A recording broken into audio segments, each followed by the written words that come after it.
척구 수술. 척구 수술이 곧 마지막 수술이 되고 싶지. 그러면은 일단 들어봐. 안녕하세요. 네.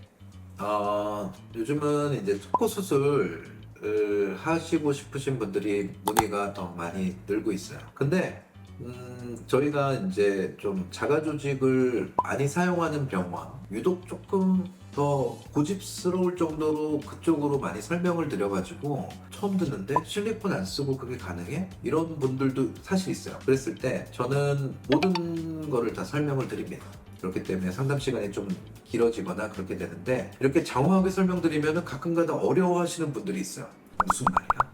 당연하죠. 네, 당연합니다. 저는 그런 행동, 그런 공부, 그런 짓을 한 지는 정말 10년 넘게 이러고 있었고 이 짧은 몇 분 안에 저의 모든 지식과 모든 경험과 이런 거를 다 전달해 드리기에는 어쩌면 투머치일 수 있어요. 하지만 이제 척구 수술하는 데 있어서 누구한테 받든 어떤 병원에서 수술을 하든 그리고 내가 어떻게 생각해야 되는지는 반드시 제가 알려드릴 테니까 한번 꼭 고민해 보시고 이것만큼은 확인을 하거나 혹은 고민을 한번 해보자 라고 하는 것이 좋습니다. 첫 번째는 이제 당연히 모양이에요. 모양. 저는 항상 그 환자분들한테 본인의 주관을 갖고 수술을 하자 입니다. 의사의 추천을 받고 싶어요 라고 하면 추천드릴 수 있어요. 네, 추천드릴 수 있는데 그 의사가 좋아하는 외모가 어떤지 어떻게 알아?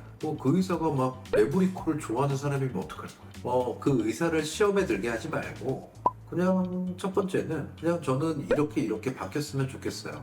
그냥 그렇게 한번 물어보세요. 그렇기 때문에 약간의 자기의 모양과 관련돼서는 자기의 주관적인 생각을 갖고 이제 병원에 내원해 주셨으면 좋겠어요. 그리고 두 번째는 당연히 재료죠. 재료인데 우리가 재료 없이 수술을 할 수가 없어요. 이러한 재료들을 첫 번째 코끝의 변화를 가져올 수 있는 재료는 대부분은 연골이에요. 다만 이제 과거로부터 살펴보면은 이러한 연골이 부족하거나 그럴 수 있기 때문에 대체할 수 있는 제품들을 많이 발표했고 시도해 봤었어요. 첫 번째가 매드포, 두 번째가 이제 메쉬라는 이름으로 알려져 있는 제품이죠.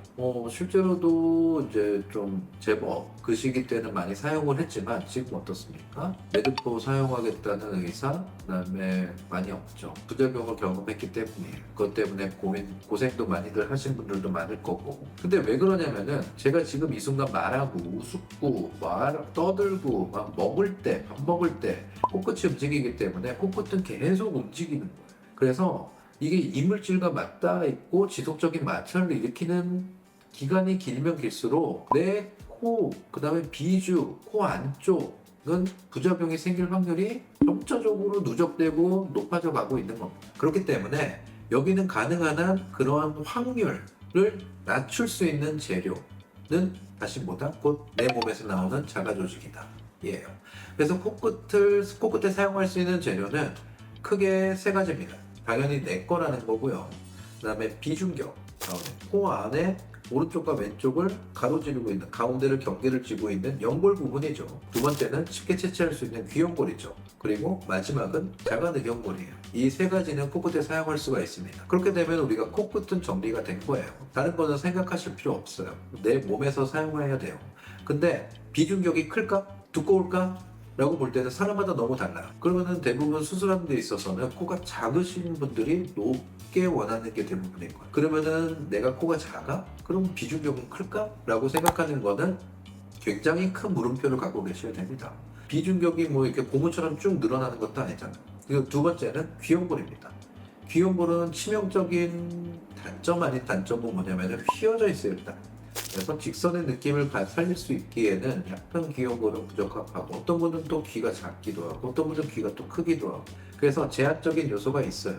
그래서 만약에 내가 높고 화려한 코를 원해 정말 전과 후가 많이 바뀌었으면 좋겠어 고 한다면은 두 번, 세 번 고민을 해보되 너무 많이 고민하지 말고 과감하게 자가늑연골을 선택하는 것도 좋은 선택이 될 수 있습니다. 이 선택은 뭐냐? 첫 수술이 곧 마지막 수술이 될 수 있게 그렇게 이제 가는 거죠. 마치 이제 그런 반응들도 있어요. 야, 일단 비중격, 귀연골로 해보고 안 되면 그 다음에 자가등격골로 해. 그러면 결과는 뻔한데 왜 돌아가려고 하죠?